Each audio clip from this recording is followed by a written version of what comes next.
தமிழர் திருநாளாம் பொங்கல் பண்டிகை கொண்டாட தூத்துக்குடி சண்முகபுரம் பகுதி திமுக சார்பில் மாநகராட்சி தூய்மை பணியாளர்களுக்கு அரிசி, கரும்பு உள்ளிட்ட பொருட்களை சுகாதார குழு தலைவர் எஸ். சுரேஷ்குமார் இன்று வழங்கினார்.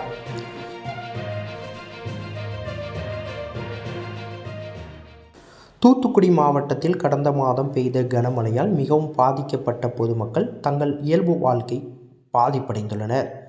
இதனைத் தொடர்ந்து தூத்துக்குடி பாராளுமன்ற உறுப்பினர் கனிமொழி கருணாநிதி தூத்துக்குடியில் தங்கியிருந்து மாவட்டம் முழுவதும் சூறாவளி சுற்றுப்பயணம் செய்து பொதுமக்களின் இயல்பு வாழ்க்கை திரும்ப நடவடிக்கை மேற்கொண்டார்.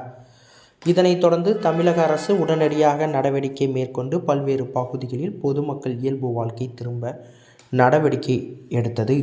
மேலும் மழையால் பாதிக்கப்பட்ட பொதுமக்களுக்கு தமிழக முதல்வர் மு. க. ஸ்டாலின் நிவாரணமாக 6000 ரூபாய் வழங்கினார். இதனைத் தொடர்ந்து பொங்கல் பரிசாக ரொக்கப்பணம் 1000 ரூபாய் மற்றும் 1 கிலோ சீனி, 1 கிலோ அரிசி, கரும்பு உள்ளிட்ட பொருட்களும் வழங்கப்பட்டது.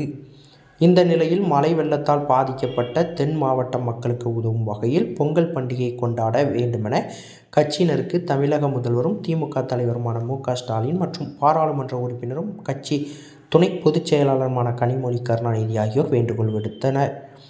இதனையடுத்து தூத்துக்குடியில் சண்முகபுரம் பகுதி திமுக மற்றும் 39வது வார்டு திமுக சார்பில் மாநகராட்சி கவுன்சிலரும் சுகாதார குழு தலைவருமான எஸ். சுரேஷ்குமார் தலைமையில் தூய்மை பணியாளர் 100 பேருக்கு அரிசி, கரும்பு உள்ளிட்ட பொருட்கள் வழங்கினார். இந்த நிகழ்ச்சியில் வட்டச் செயலாளர் சதீஷ்குமார், வட்ட பிரதிநிதி மைதீன் உள்ளிட்ட திமுகவினர் கலந்து கொண்டனர். இதனை பெற்றுக்கொண்ட தூய்மை பணியாளர்கள் முதல்வர் மு. க. ஸ்டாலின் மற்றும் தூத்துக்குடி பாராளுமன்ற உறுப்பினர் கனிமொழி கருணாநிதி, சுகாதார குழு தலைவர் எஸ். சுரேஷ்குமார் ஆகியோருக்கு தங்களது நன்றியை தெரிவித்தனர்.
செய்திகளை உடனுக்குடன் தெரிந்து கொள்ள உங்கள் கரம் டிவியை சப்ஸ்கிரைப் செய்யுங்கள்.